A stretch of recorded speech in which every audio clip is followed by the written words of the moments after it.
और मेरी शादी के 4 साल गुज़र गए थे, मगर अभी तक हमारी कोई औलाद नहीं थी। राजू को मुझ पर भरोसा करते थे। मैं बांझ थी, मगर मैंने राजू से झूठ बोल दिया था कि लेडी डॉक्टर ने कहा है कि हमारा बच्चा बहुत जल्द हो जाएगा, और राजू ने भी मेरी बात पर विश्वास कर लिया था। लेकिन जब मैं और ज़्यादा झूठ नहीं बोल पा सकती थी, मैं झूठ बोल-बोल कर थक चुकी थी, तो मैंने सोचा कि मुझे सारी सच्चाई अपने पति को बता देना चाहिए। अब मैं उसे और धोखे में नहीं रखना चाहती। अपने पति को हकीकत बताने से पहले एक बार मैंने अपनी माँ को फ़ोन किया और पूछा कि अब क्या मुझे करना चाहिए। मम्मी कहने लगी, मुझे ऐसा करो कि अपने पति की दूसरी शादी करवा दो। तुम्हारा पति तुम्हारा हिस्सा ननद रहेगा और तुम्हें छोड़ने का भी कभी सोचेगा भी नहीं। मम्मी की बात सुनकर मुझे बहुत गुस्सा आया था, साथ ही दुख भी हुआ था कि मुझे यही लगा कि मेरी मम्मी मुझसे दुश्मनी निकाल रही हैं, क्योंकि मैंने उनकी बहुत बदनामी कराई थी। मैं गुस्से से बोली, मम्मी मुझे आपसे इस बात की उम्मीद बिल्कुल भी नहीं थी। इतना कहकर मैंने गुस्से से फ़ोन बंद कर दिया। शाम के समय जब राजू घर वापस आया तो मुझे देखकर बोला, क्या बात है रानी, तुम्हें इस कमरे में इतना अंधेरा क्यों रखा है? मैं बोली, मेरी किस्मत में अंधेरा ही लिखा गया है, अब अंधेरा क्या करूँ, मैं तो उजड़ गई हूँ। दीपक कहने लगा, तुम पागल तो नहीं हो गई हो, ऐसी बातें क्यों कर रही हो? और तुम्हारा पति तुम्हारे पास मौजूद है, भगवान का दिया हमारे पास सब कुछ है, फिर बैठे बिठाए तुम्हें ये क्या हो गया है? मैंने राजू को फिर से सब कुछ बता दिया। मैं बांझ हूँ और मैं कभी माँ नहीं बन सकती। आज मैं डॉक्टर के पास चेकअप कराने के लिए गई थी, उसने कहा कि तुम बांझ हो और तुम उम्र भर तक बच्चे पैदा नहीं कर सकोगी। मेरी बात सुनकर राजा पल भर में उसके लिए चेहरे पर उदासी उभर गई थी, लेकिन तुरंत ही वह मेरे हाथ पकड़ लिया और कहा, कोई बात नहीं रानी, मेरे लिए तुम ही काफ़ी हो, मुझे तुम्हारे सिवा कोई भी नहीं चाहिए। राजी की तसल्ली देने पर मैंने अपना मूड ठीक कर लिया था, लेकिन एक दिन यह बात मेरी सास को भी पता चल गया और फिर उसका मूड बहुत ज़्यादा खराब हो चुका था। एक दिन हमारी पड़ोसन हमारे घर आई होती, मेरी सास उनसे कहने लगी कि मुझे कोई अच्छी सी लड़की ढूंढो, क्योंकि मैं अपने बेटे की दूसरी शादी करवाना चाहती हूँ। हमारी पड़ोसन कहने लगी, तुम्हारी पहली बहू को क्या हो गया है जो तुम अपने बेटे की दूसरी शादी करवाना चाहती हो? तब मेरी सास बोली, वो बेचारी तो बांझ है, अब हमें तो अपनी नस्ल बढ़ाना है ना, इसलिए तूने मुझे अपने बेटे की दूसरी शादी करनी पड़ेगी। यह सब बातें मुझे सुनकर मैं थर-थर काँपने लगी। जब राजी घर वापस आया तो मैं रो-रो कर उसे सारी कहानी सुनाई। राजी ने मेरा हाथ पकड़ा और मुझे कमरे से बाहर ले गया और अपनी माँ के पास खड़ा करके बोला, मम्मी रानी के अलावा मैं किसी लड़की से के बारे में भी नहीं सोच सकता, और मुझे बच्चे से ज़्यादा अपनी पत्नी से मोहब्बत है, इसलिए आज के बाद आप मेरी दूसरी शादी की बात मत करना। मेरी सास ने गुस्से से सर झटका और कहने लगी, मैंने तो आज ऐसा मर्द नहीं देखा जो अपनी बांझ पत्नी से इस कदर नजर नाक नखरे उठाता है। जब राजी बातें सुनकर मेरा हौसला बढ़ गया था, बहुत ज़्यादा खुश हो गए थे कि कितना प्यार करने वाला पति मिला है। मैंने दिल भी दिल भगवान को धन्यवाद किया और राजू का प्यार मेरे लिए ऐसे ही बनाए रखना।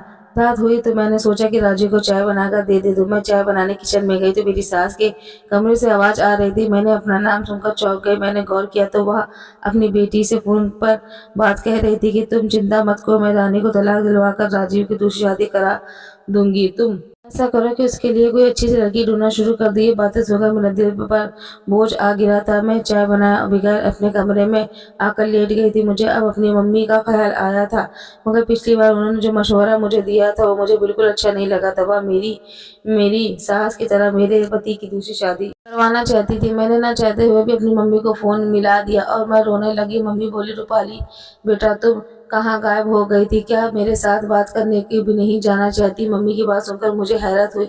मुझे पता भी नहीं था कि मेरी माँ मेरी खातिर तड़प रही होगी। मैंने कहने लगी, मम्मी मेरी ज़िंदगी पहले तो बहुत ही खुशहाल थी, मगर जब से मुझे ये बात पता चला कि मैं बांझ हूँ, तब से हर समय मेरे सर पर तलवार लटकी रहती थी।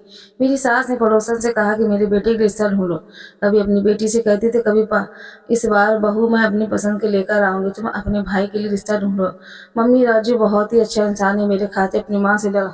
तुम राजू की दूसरी शादी तुम अपने हाथों से करवा दो। वह अपने करोड़ों की जायदाद यूं ही तो छोड़कर नहीं जाएगा। जाहिर सी बात है वो उसे वारिस चाहिए होगा। आज नहीं तो कल वह दूसरी शादी के बारे में जरूर सोचेगा। अगर तुम्हारे पति ने अपनी मर्जी की लड़की से शादी कर ली तो फिर सोचो तुम्हारा क्या होगा। मेरी मानो तो किसी गरीब घर की लड़की शादी करवा दो। वह तुमसे दबकर रहेगी और तुम्हारी एहसान मंद भी रहेगी और कभी भी तुम्हारी जगह हासिल करने की कोशिश नहीं करेगी। बच्चे पैदा करेगी तो तुम भी बराबर की माँ कहलाने की हकदार होगी। मम्मी की बातें सुनकर मुझे लगा कि वह बिल्कुल ठीक कह रही है। मैं मम्मी अपनी नज़र से कोई ऐसी लड़की हो तो मुझे ज़रूर बताना। मैंने सोच लिया कि राजू की दूसरी शादी करवाऊँगी, बगैर मेरा अब इस घर में गुज़ारा मुमकिन नहीं है। हालाँकि यह बात मेरे दिल पर किसी क़यामत की तरह गुज़र रही थी। मैं खुद अपने हाथों में अपने पति की शादी करवा रही थी, लेकिन यह मेरी मजबूरी थी और मुझे राजू पर विश्वास था कि राजू का प्यार मेरे लिए कभी कम नहीं होगा, और इसलिए घर वालों से चोरी छुपके राजू के लिए लड़की ढूंढने लगी थी। मैं गाँव में रहने वाली गाँव की चौधरी और सरपंच की इकलौती बेटी थी। मेरे माता पिता और भाई बहन बहुत जान छिड़कते थे। मेरी ज़िंदगी बहुत ही खूबसूरत थी, मगर मुझे सिर्फ एक बात की कमी थी, और वह यह थी कि मेरा रिश्ता मेरे माँ बाप ने बचपन में ही तय कर दिया था, और जिस लड़के से मेरा रिश्ता था उसका नाम मनमोहन था। उसने आज तक स्कूल की शक्ल भी नहीं देखी, जबकि मैंने इंटर किया हुआ था। हमारे गाँव में लड़की अगर इंटर पास कर ले तो बहुत बड़ी बात मानी जाती है। इस बार मोहन बहुत ही अजीब किस्म का इंसान था। शिक्षा तो मेरे भाई ने भी हासिल नहीं की थी, मगर वह फिर भी सुलझे हुए थे। बात करने का ढंग आता था। मम्मी मेरे भाइयों की परवरिश बहुत अच्छे तरीके से की थी, लेकिन मनमोहन को तो अच्छे बुरे की तमीज तक नहीं दिखाई देती थी। गांव के हर दूसरी लड़की के साथ उसका चक्कर चलता था। उसकी इन्हीं हरकतों की वजह से मुझे अच्छे में बहुत ही नफरत हो गई थी। मनमोहन एक बात जो मुझे बहुत ही बुरी लगती थी वह यह थी कि गांव की हर दूसरी लड़की से चक्कर चलाने बावजूद वह मुझसे मोहब्बत का दावा रखता था। मुझे रानी की जगह राशि कहकर बुलाया करता था। मुझे रानी, मैंने तुम्हारे बिना बन जाऊंगा। मनमोहन से कहती, तुम्हारे लिए तो गांव की सारी लड़कियां हैं, जो तुम पे मेरे पीछे क्यों पड़े हो। ये वह कहता है कि कृष्णा तो सिर्फ राशि की होती है, बाकी तो सारी गोपियां। एक बार मनमोहन मेरे गांव के लिए मेरे कान की चूड़ियां लेकर आया था। मनमोहन की इन लोफर हरकतों से मुझे गुस्सा आता था। मैं मनमोहन से लाई हुई चूड़ियां अपने पैरों के नीचे डालकर तोड़ दी थी। मैंने इस हरकत से मैंने पहली बार मनमोहन की आंखों में आंसू देखे थे, और मनमोहन की आंखों में आंसू देखकर मुझे अपनी गलती का एहसास हुआ था। लेकिन मनमोहन इतना गिरा हुआ था कि अगले ही दिन एक लड़की के साथ घूमते मैंने खुद अपनी आंखों से देखा था, और फिर मेरे दिल में जो उसके लिए थोड़ी सी हमदर्दी जगी थी वह भी खत्म हो गई थी। मम्मी पापा से बात करती तो वह कहते थे कि कोई बात नहीं, मोहन अभी बच्चा है, वो खुद ही समझ जाएगा। कुछ साल पहले ही मेरे बड़े भाई ने गांव में अस्पताल बनाने की एप्लीकेशन दी हुई थी। उन्हीं दिनों एक टीम गांव में आई थी और जमीन वगैरह का परीक्षण कर रही थी, और गांव में एक बहुत ही बड़े से अस्पताल की बुनियाद डाली गई थी। जब सब वहाँ लोग ही पापा के डरे हुए ठहरते थे कि कुछ दिन बाद टीम वापस चली गई। मगर एक इंसान ऐसा था जो वापस नहीं गया था, और उसका नाम था राजू। उसे गांव के आबो हवा बहुत अच्छी लगी थी, इसलिए उसने पापा से अनुमति लेकर कुछ ही दिन यहीं रहने का इरादा बना लिया था। एक दिन मैं अपनी सहेलियों के साथ निकली तो मेरी नजर राजू पर पड़ी। पहले ही नजर में राजू मुझे पसंद आ गया था। राजू की आंखों में चमक बता रही थी कि मैं उसे पसंद आ गई हूँ। और फिर अगली बार मैं राजू से खुद ही मिलने चली गई थी।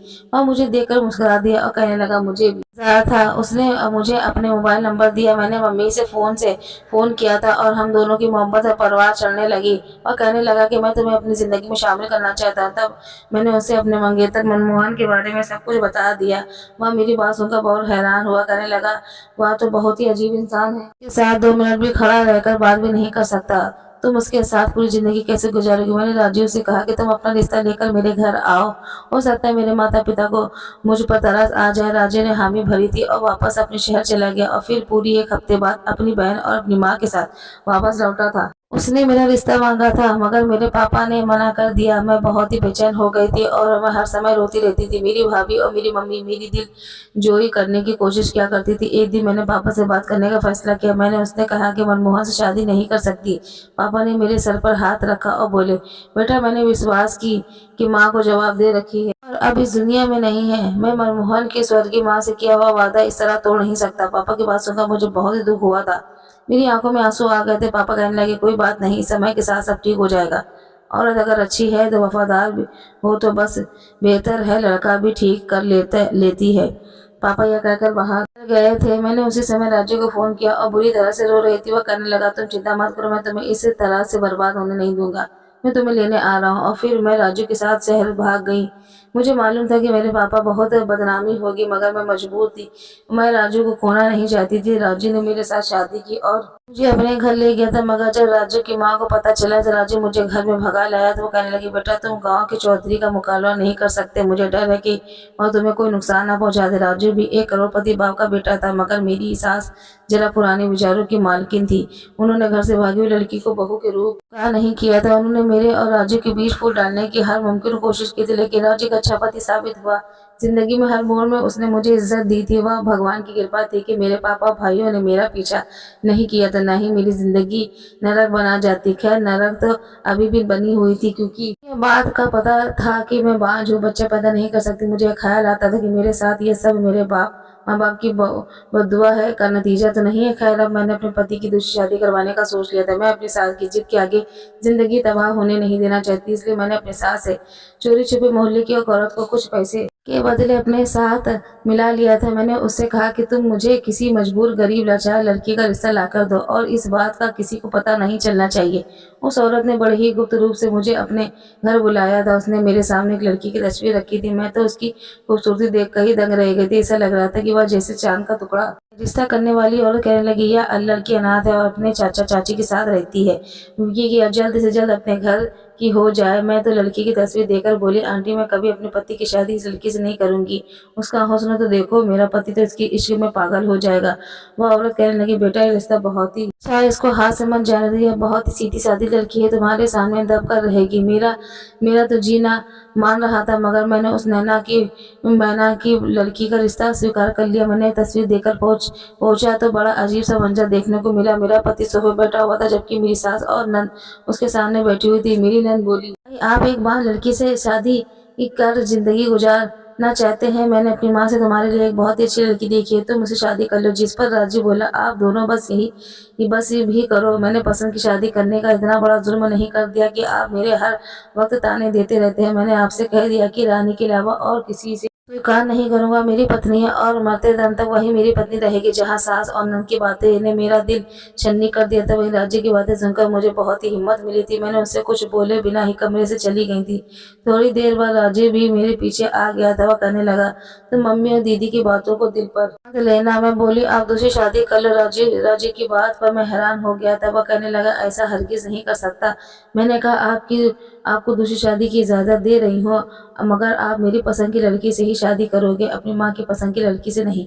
राजू कहने लगा, तुम्हारे अलावा मैं किसी को स्वीकार नहीं कर। यह सब राजू को खोने का डर की वजह से कह रही थी। खैर, कुछ दिन मेरे और राजू के बीच नाराजगी रही थी, मगर मैंने उसे रो रो कर दूसरी शादी के लिए तैयारी कर लिया था। मगर मैं खुश नहीं थी। मैना को अपनी सहेली बना लिया था, और जिस दिन मैना मेरी सौतन बनकर मेरे घर आई थी, मेरी सास ने खूब हंगामा मचाया। उन्होंने राजू के साथ बहुत लड़ाई की थी कि कम से कम दूसरी शादी तो मेरी मर्जी से कर लेते। सास को यूं चलता हुआ देख वैसे तो मुझे बहुत सुकून मिल जाना चाहिए था, मगर मैंने वहाँ पूरी रात अंगारों पर गुजारी थी। मैं पूरी रात रोती रही। यह ख्याल मेरी सुबह को छलनी करने के लिए काफी था। जिस इंसान की आंखों में सिर्फ मेरे लिए मोहब्बत हुआ करती थी, आज वो किसी और को देखकर मुस्कुरा रहा होगा। जिस इंसान की बाहों में अब तक मैं सोती आ रही थी, आज उसकी बाहों में कोई और सो रही होगी। मुझे किसी पल सुकून नहीं मिल रहा था। पूरी रात करवटें लेते लेते गुजार दी थी। सुबह हुई तो मैं जल्दी से अपने कमरे से निकल गई थी, क्योंकि मैं राजू से मुलाकात करना चाहती थी। मगर वह तो दिन के 12 बजे पर भी कमरे से बाहर नहीं निकला। मैंने अपनी सौतन नैना से पूछा। वह कहने लगी, राजी तो सो रहे हैं। मैंने उसकी तरफ घूर के देखा तो बोली, तुमने उसे जगाया नहीं? तब मैना रोने लगी और बोली, राजी ने मुझे कहा था कि उन्होंने अब यह शादी सिर्फ अपनी जिद की वजह से की है, और अब मैं किसी की तरह उन पर अपना हक न जताऊं, यही तो वह मुझे तलाक देकर घर से निकाल देंगे। मैं आपसे माफी मांगती हूँ, मैं उन्हें जगाने की हिम्मत नहीं कर सकती। अगर उन्होंने मुझे अपने घर से निकाल दिया तो मैं कहाँ जाऊंगी? मैं फिर से अपनी चाची के घर जाना नहीं सोच कर भी मेरा दम घुटता है। मैं चाची बहुत ही जुल्म करती थी। रिश्ते कराने वाली आंटी ने सच में बहुत ही मजबूर सी लड़की मुझे ढूंढ कर दी है। खैर, मैंने सोचा कि जो मुझसे नाराज होंगे, खुद ही जब मूड ठीक हो जाएगा तो कमरे से बाहर निकल आएंगे। मगर मेरी यह गलतफहमी थी। राजू की शादी की तो आज तीसरा दिन था, मगर वह अभी तक कमरे से बाहर नहीं निकला। जब मुझे अजीब से ख्याल सताने लगे, इसलिए जब एक दिन मैंने किचन में बिजी थी तो मैं उसके कमरे में चली गई। राजू अपने मोबाइल पर बिजी। कदमों की आवाज़ सुनकर बोला, आ गई मेरी प्यारी मैना। शब्द से ये हथौड़े की तरह सर पर आकर लटक गए थे। मैं वापस कदमों से लौट गई थी। या क्या सिर्फ 3 दिन में ही मैंने राजू को अपना बना लिया था? मेरी आंखों में आंसू बहने लगे। मेरा दिल बहुत ही तड़प रहा था। मैं अपनी सास के कमरे की तरफ बढ़ी थी कि तब पता चला कि मेरी तो नंद भी आई हुई थी। मेरी सास अपनी बेटी से कह रहे थे, देखा तुम्हारी माँ कितनी सियानी है, मैंने एक ही चाल की सांप भी मर गया और लाठी भी नहीं टूटी। रानी बेचारी को यह भी नहीं मालूम था कि उसने अपने पति की शादी जिस लड़की से करवाई है वह मेरी पसंद की लड़की है, और फिर राजू भी मैना पर पहले ही नजर में फिदा हो गया था। यह सब तो इसी लालची औरत की वजह से हुआ है जिसने रानी को बेवकूफ बनाया था। यह सब सुनकर मेरा दिल फटने लगा था। मेरी सास आगे बोली, मैं रानी को खाने में बच्चा न होने वाली गोलियां खिलाती थी कि अब वह सच में बांझ हो चुकी थी। यह शब्द थे कि पत्थर जो मेरे शरीर पर बरस रहे थे। मैं जल्दी से अपने पति के कमरे की तरफ गई ताकि उसको बता सकूं कि आकर आपकी माँ और बहन की बातें सुनो, उन्होंने मुझ पर कितना जुल्म किया है। जब मैं राजे कमरे की तरफ गई तो मैं नैना से कह रहा था, मैं नैना जज्बात में आकर बहुत ही गलत फैसला कर लिया था। जब मैं रानी को भगा कर लाया तो शादी के कुछ समय बाद मुझे अपनी गलती का एहसास होने लगा था, मगर तब बहुत देर हो चुकी थी। रानी के भाइयों को पता चल चुका था कि वह मेरे साथ आई, इसलिए वह मुझे फोन करके धमकाते रहते कि हमारी बहन घर से भागी जरूर है, मगर अब भी वह अकेले नहीं है। अगर तुमने हमारी बहन का ख्याल नहीं रखा तो तुम्हारा अंजाम बुरा होगा। मैं वहां रहकर आया था, मुझे पता था कि वो लोग कितने खतरनाक, इसलिए मैं रानी को छोड़ने का सोच भी सकता था। अब मम्मी ने मोहल्ले में एक औरत के साथ मिलकर मेरी पत्नी को पागल बनाया और उसी के हाथों मेरी शादी तुम्हारे साथ करवा दे। और मेरी जान मैना, तुम मुझ पे पहले ही नजर पे भाग गई थी, जिंदगी भर अब तुम मेरे साथ रहोगी। हाय, यह क्या सुन रही थी? ये वही राजू था जिसकी वजह से मैंने खुद को दांव पर लगा दिया था। मैं दबे कदमों राजू के कमरे से चली गई थी। वह मुझे अपने सामने देखकर हैरान हो गया था। उसे शायद उम्मीद नहीं थी कि मुस्कुराहट इतनी जल्दी जान लूंगी। मैं बोली, राजू अगर छोड़ नहीं था तो यूं ही छोड़ देते, मुझे बाज बनाना जरूरी था क्या? किसी इंसान से भगवान की दी हुई सौगात छीन लेना उसका सुकून कर देना बराबर होता है। तुम सब मिलकर मुझे बेमौत मार क्या है। इतना कहकर मैं उसके कमरे से बाहर निकल गई। वह मेरे पीछे आया, कमरे का दरवाजा खटखटाता रहा। मैंने दरवाजा नहीं खोला। फिर उसी रात में राजू के घर से और उसकी जिंदगी से हमेशा के लिए निकल आई थी। मैं एक अनाथ आश्रम में रहती थी। मैंने राजू से अभी तक तलाक नहीं ली थी, क्योंकि अब मुझे किसी मर्द पर विश्वास नहीं था। फिर तलाक लेने का क्या फायदा? मैं मम्मी से फोन पर बात किया करती थी, वह मुझसे मिलना आती थी, वह मुझे घर ले जाना चाहती थी, मगर मुझ पर इतनी हिम्मत नहीं थी कि मैं अपने भाइयों अपने बाप का सामना कर सकूं। एक दिन अपनी किस्मत में बैठी आंसू बहा रही थी, तभी बाहर बैठा गार्ड मेरे पास आया था। उसके हाथ में लिफाफा था जो मुझे देते हुए लगा, मैडम जी लिफाफा एक आदमी आपके लिए देकर गया है। उस लिफाफे पर नजर पड़ते ही मुझे ख्याल आया राजीव का। आया उसके ख्याल आते साथ में बेतहाशा नफरत की मेरे दिल में उमड़ आई। अब तो मुझे राजू के नाम से ही नफरत हो गई थी। खुद पर हंसी आती थी कि कभी मैंने राजू को दिलो जान से चाहा था। जी चाहा का ये वाला लिफाफा उठकर अभी बाहर फेंक दो। और अपने इस ख्याल को पूरा करने के लिए मैं आगे बढ़ रही थी, लेकिन फिर मैंने सोचा, राजू मेरे लिए इतना कब से मेहरबान हो सकता है कि वह मुझे कोई गिफ्ट भेजे। वह तो अपनी मैना में इतना खोया हुआ है। जो कुछ उसने और उसकी माँ ने मेरे साथ किया, उसके बाद तो मैं राजू से किसी बात की उम्मीद ही नहीं कर सकती थी। कुछ सोचकर मैंने लिफाफा उस कार्ड से ले लिया और अंदर के कमरे में बैठकर लिफाफा खोला तो मेरी सांस ऊपर की ऊपर और नीचे की नीचे हो गई थी, क्योंकि उसमें वही रंग बिरंगी कांच की चूड़ियां थी जो कभी मुझे मनमोहन ने दी थी। उन चूड़ियों को देखती मनमोहन का चेहरा मेरी आंखों के सामने घूम गया था। हो न हो यह चूड़ियां मनमोहन मुझे भेजी थी। मैं फौरन दरवाजे की तरफ भागी और गार्ड से पूछा, यह चूड़ियां तुम्हें किसने दी? तो उसने बताया कि जिस आदमी ने यह चूड़ी दी थी वह कब का यहाँ से जा चुका है, लेकिन साथ ही साथ उस आदमी ने कहा था कि अगर रानी मैडम इन चूड़ियों को तोड़ दे तो तुम इन कांच के टुकड़ों को संभाल कर रख लेना और मुझे दे देना। यह टूटी हुई चूड़ियों के टुकड़ों को मेरी जिंदगी की पूंजी है। मनमोहन अचानक ही मेरे लब फड़फड़ाए हुए थे। मेरी आंखों में बेतहाशा आंसू बह रहे थे। लोफर और लापरवाह मनमोहन का चेहरा मेरी आंखों के सामने घूमने लगा था। क्या मनमोहन को मैं अब भी याद थी? क्या मनमोहन अभी मुझसे मोहब्बत करता था? लेकिन मैं अब किसी पर विश्वास नहीं करती थी। मैं कांच की चूड़ियों को हाथ में थामे वापस कमरे में आ गई थी। अगले ही दिन जब मेरी मुझसे मिलने आई तो मैंने मनमोहन के बारे में पूछा, और मनमोहन के बारे में जो कहानी मेरी माँ ने मुझे सुनाई उसे सुनकर मेरा दिल तड़प उठा। मेरी माँ ने बताया कि जिस दिन तुम राजू के साथ भाग गई थी उस दिन मनमोहन बहुत रोया। उसकी आंखों में पूरा गांव दिल थाम के रह गया था। वह चीख चीख कर बर राधा राधा पुकार रहा था। मुझे याद आया कि मनमोहन मुझे राधा ही तो पुकारा था। माँ ने बताया कि तुम्हारे जाने के बाद एकदम बदल गया। उसने अपने बाप की सारी जमीन को बेचकर गांव में एक स्कूल बनवाया था। उसे लगता था कि वो तुम उसे अनपढ़ की वजह से छोड़कर गई हो। हाई स्कूल की टीचर रखकर उसने अपने गांव के बच्चों को फ्री पढ़ाना शुरू किया। साथ साथ शहर में अपना एक बिजनेस भी खड़ा कर दिया था जो धीरे धीरे उसकी तरक्की करता गया। और वह भगवान की कृपा से मनमोहन के पास पैसे की कोई कमी नहीं है, लेकिन जितना ही उसके पास पैसा है उतना ही वह गरीबी को दान कर देता है। वह कहता है कि मैं इतने सारे पैसे को अपने पास रख कर क्या करूँगा जब मेरी राधा ही मेरे पास नहीं है, ना हँसता है, ना बोलता है, बस चुपचाप अपने आप में खोया रहता है। जो तुम्हारे पापा और मैं उसे देखती तो हमें एहसास होता है कि उसके हालात की ज़िम्मेदार अपनी बेटी है। मनमोहन के बारे में यह सब सुनकर मेरी आँखों में आँसू बह रहे थे। जल्द ही से जल्द मनमोहन से मिलना चाहती थी। पता नहीं क्यों मेरा दिल मनमोहन से मिलने के लिए मचल उठा था। मैंने मम्मी से कहा, मम्मी मैं मनमोहन से एक बार मिलना चाहती हूँ। मेरी बात सुनकर मेरी माँ की आंखों में चमक आ गई थी। कहने लगी, रानी अगर तुम चाहो तो मनमोहन के साथ अपनी नई ज़िंदगी की शुरुआत कर सकती हो। अब वह भी तुम्हारे इंतज़ार में है। लेकिन मैं अब कहाँ मनमोहन के काबिल थी। मैं तो एक बाज औरत थी और एक शादीशुदा औरत थी। लेकिन मैं एक बार मनमोहन से मिलकर उसे माफ़ी मांगना चाहती हूँ। जो मैं अपनी मोहब्बत को पहचान नहीं पाई और राजी को हीरा समझकर पत्थर से सर फोड़ बैठी थी। मैं अपनी मम्मी के साथ मनमोहन के घर पहुंच गई। उस समय मनमोहन अपने घर पर नहीं था। नौकर ने मुझे बाहर हॉल में बैठा दिया था। मम्मी और मुझे बैठकर काफ़ी देर हो गई थी, लेकिन मनमोहन अभी तक नहीं आया था। तब मैंने नौकर से पूछकर मनमोहन कमरे में चली गई। साफ सुथरा कमरा कहीं से भी नहीं मनमोहन का कमरा लग रहा था। ऐसा लग रहा था कि वह बहुत ही पढ़े लिखे इंसान का कमरा।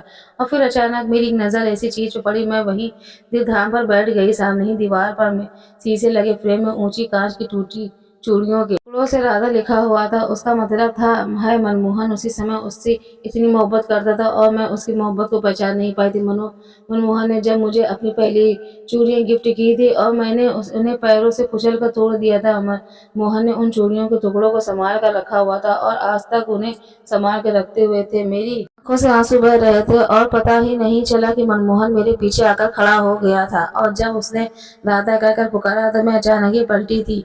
वह तो बिल्कुल पहचान ही नहीं आ रहा था। वो लापरवाह सा लोफर सा मनमोहन कहीं खो गया था। मेरे सामने एक सज्जन व्यक्ति खड़ा था जिसे देखकर कह नहीं सकती थी कि वह अनपढ़ है। मैं रोती हुई अचानक ही मनमोहन के सीने से जा लगी। मैंने सारी मर्यादा तोड़ दी थी। मैं भूल गई थी कि मैं शादीशुदा हूँ और मनमोहन ने मेरा कोई संबंध नहीं था। मनमोहन बहुत ही देर तक यूं ही खड़ा रहा और मनमोहन के सीने से लगा रही थी कि मेरे मुंह से बस यही शब्द निकला, ये मनमोहन मुझे माफ कर दो। मैंने तुम्हारा बहुत दिल दुखाया, शायद इसलिए भगवान ने मुझे इतनी बड़ी सजा दी है। बहुत देर बाद मनमोहन ने मेरे सिर पर हाथ रखा था। उसने कहा, राधा मैंने तुम्हें कभी कसूरवार ठहराया ही नहीं था। अगली तो मेरी ही है, गलती तो मेरी है जो मैं तुम्हारी उम्मीदों पर पूरा नहीं उतरा। मैं आंसू पोंछती हुई मनमोहन के सीने से लगी हुई थी। थोड़ी देर बाद मनमोहन बोला कि राधा मेरे दिल के दरवाजे अभी भी तुम्हारे लिए खुले हैं। मेरे लिए दिल में तुम्हारे सिवा और कोई लड़की नहीं है तो झांक कर देख सकती हो। एक पल के लिए मनमोहन के चेहरे पर वही शरारत उमड़ आई थी जो मैं 5 साल पहले ही लापरवाह से मनमोहन के चेहरे पर हुआ करती थी। मैंने रोते हुए कहा, मनमोहन अब मैं तुम्हारी मोहब्बत के काबिल नहीं हूँ। मैं राजू की त्याग हुई पत्नी और एक बांझ औरत हूँ। जिस पर मनमोहन ने कहा था कि राधा तुम मेरे लिए सबसे वही 5 साल पहले वाली राधा हो जिसमें मैं बेतहाशा मोहब्बत करता था और आज भी इतनी ही मोहब्बत करता हूँ। मुझे कोई फर्क नहीं पड़ता कि तुम शादीशुदा और बांझ हो, लेकिन मैं इतनी खुदगर्ज नहीं हो सकती कि मैं मनमोहन की जिंदगी में रोशनी भरने की बजाय उसकी जिंदगी में अंधेरा भर देती। मैं उससे बच्चों की खुशी नहीं देख सकती और राजी ने मुझे जो जख्म दिया था वह अभी ताजा था। पता नहीं क्यों मेरे दिल अब तक किसी मर्द पर विश्वास नहीं कर रहा था। मर्द मर्द ही होता है, कहीं ऐसा ना हो मनमोहन को भी कल बच्चों की चाहत होने लगे और वह मुझे नजरें चुरा ले। मैं रोती हुई बाहर भाग गई और मैं अपनी माँ के हाथ पकड़कर अपने घर वापस आ गई। मेरे पापा और मेरे भाइयों ने भी मेरी हालत को देखते मुझे माफ कर दिया था। अगले ही दिन फिर मनमोहन मेरे पास आया। उसने उदासी भरे शब्दों से कहा कि राधा मुझे नहीं पता था कि मेरी मोहब्बत में इतनी खोखली है कि भगवान ने मुझे दूसरे बार मौका दिया। अब तब भी तुमने मेरी मोहब्बत को ठुकरा दिया। अगर आज तुमने मेरी मोहब्बत को नहीं अपनाया तो मैं हमेशा हमेशा के लिए तुम्हारी जिंदगी से चला जाऊंगा। कभी लौटकर तुम्हारे पास नहीं आऊंगा। मैं कांच की चूड़ियां तुम्हारे लिए लेकर आया हूँ। अगर तुम्हें मेरी मोहब्बत स्वीकार है तो मैं पहनकर बाहर आ जाना, नहीं तो इन्हें तोड़कर टुकड़े मेरे पास ले आना। यह कहकर मनमोहन का कांच की चूड़ियां मेरे बेड पर रखकर चला गया। मैं बहुत देर उन कांच की चूड़ियों को देखती रही। भगवान ने मुझे दूसरा मौका दिया है, एक सच्चे प्यार को पाने का मौका दिया है और जब मैं उस मौके को छोड़ना नहीं चाहती, मैंने वह कांच की चूड़ियां उठाई अपने हाथों में पहन ली। जब मैं बाहर निकल आई तो मनोज मम्मी के साथ बातों में बिजी था। मैंने अपने हाथ पीछे कर रखे थे। मुझे बाहर आते ही देख मनमोहन के चेहरे का रंग बदल गया था। वह शायद यही सोच रहा था कि मैं चूड़ियों के टुकड़े करके लेकर आई हूँ और जब मैं उसके सामने आकर अपने हाथ सामने किए थे वह वो खुशी से उछल पड़ा था। उसने मम्मी का लिहाज किए बिना मेरे हाथों को चूम लिया था। मम्मी ने खासकर अपनी मौजूदगी का एहसास दिलाया था तो उसने जल्दी ही मेरे हाथ को छोड़ दिया। मैं हंसती हुई अपने कमरे में भाग गई थी। मेरी तरफ में हाँ होते शादी का तैयारी शुरू हो गई थी। उधर मेरे भाइयों और पापा ने राजू को तलाक लेने के लिए कोर्ट में अर्जी दे रखी थी। एक हफ्ते में ही मेरा और राजू का तलाक हो गया था और मेरी शादी मनमोहन से हो गई। मेरे माँ बाप ने मेरी शादी बहुत ही धूमधाम से की थी। लग रहा था कि ये शादी पहली शादी है। शादी की खुशी क्या होती है वह मुझे अब महसूस हो रही थी। इससे पहले तो मैं राजू के साथ बस कोर्ट मैरिज की थी। सुहाग स्टेज पर बैठी मैं मनमोहन का इंतजार कर रही थी। मेरे दिल में कहीं से कहीं तक राजू की परछाई नहीं थी। बस मनमोहन के नाम में ही दिल धड़क रहा था। और जब मनमोहन कमरे में आया तो मैं और भी सिमट कर बैठ गई थी। अब जब मनमोहन ने मुझे बाहों में भरते हुए मेरे कान में पास आकर मुंह लेकर जाकर मदहोश लहजे से कहा कि राधा, मैंने तुमसे नहीं कहा था कि राधा सिर्फ कृष्णा की है, बाकी तो सब गोपियां हैं। मैंने इसे शर्माकर अपना सर मनमोहन के सीने में छुपा लिया था। मनमोहन ने भी कसकर मुझे अपनी बाहों में भर लिया था। मनमोहन के साथ जिंदगी इतनी हसीन हो गई थी कि कभी सोचा नहीं था। मनमोहन की मोहब्बत के साथ 1 साल गुजर चुका था। मैं मनमोहन को अपनी और राजू की सारी कहानी सुना दी थी। मनमोहन ने मेरा इलाज कराना शुरू कर दिया था और डॉक्टर ने उम्मीद दिलाई थी कि इलाज के बाद मैं बाबा बन सकती हूँ। और एक दिन मार्केट में शॉपिंग करते हुए मेरी मुलाकात राजू से हुई थी। लेकिन राजू के चेहरे पर जरा भी रौनक नहीं थी। मुझे देखती हुआ मेरे पास आया था, मुझे हाथ जोड़कर माफी मांगी थी। कहने लगा, नहीं, मैं और मेरी माँ तुम्हारे साथ जो किया है उसकी सजा भगवान ने मुझे दे दी है। मेरी माँ पैरालाइज हो गई और मैं बिस्तर पर पड़ी रहती है। मेरी माँ को पोता खिलाने की बहुत ही जल्दी थी। अब जब शादी के 1 साल बाद मैंने नैना प्रेग्नेंट नहीं हुई तो नैना ने अपने टेस्ट करवाए थे, जिसमें नैना की रिपोर्ट नॉर्मल थी। लेकिन मेरी रिपोर्ट में आया कि मैं कभी बाप नहीं बन सकता। अब मैं ना दिन रात मुझे बांझ होने की ताने देते हैं। रानी, मुझे तुम्हारी मोहब्बत बहुत याद आती, लेकिन अब कुछ नहीं कर सकता। तो मेरी जिंदगी से जा चुकी हो, लेकिन बस एक काम कर सकता हूँ, क्योंकि तुमसे हाथ जोड़कर माफी मांग सकता हूँ। अगर तुम माफ कर सकती तो मैं प्लीज जरूर कर देना। हो सकता है तुम्हारे माफ करने से मेरी जिंदगी में आए कि थोड़े कम हो जाए। मैंने ऐसा कसकर मनमोहन का हाथ पकड़ा। मनमोहन की तरफ देखते हुए राजू से कहा कि राजू, मैंने तुम्हें माफ कर दिया है। जब भगवान ने तुम्हें तुम्हारे किए की सजा दे दी है तो फिर भला मैं कौन होती हूँ तुम्हें सजा देने वाली। और इतना कहकर वो आगे बढ़ गई थी। कहानी कैसी लगी कमेंट में जरूर बताएगा। वीडियो को प्लीज लाइक करें, शेयर करें, चैनल पर नहीं हो तो सब्सक्राइब कर लीजिएगा। धन्यवाद।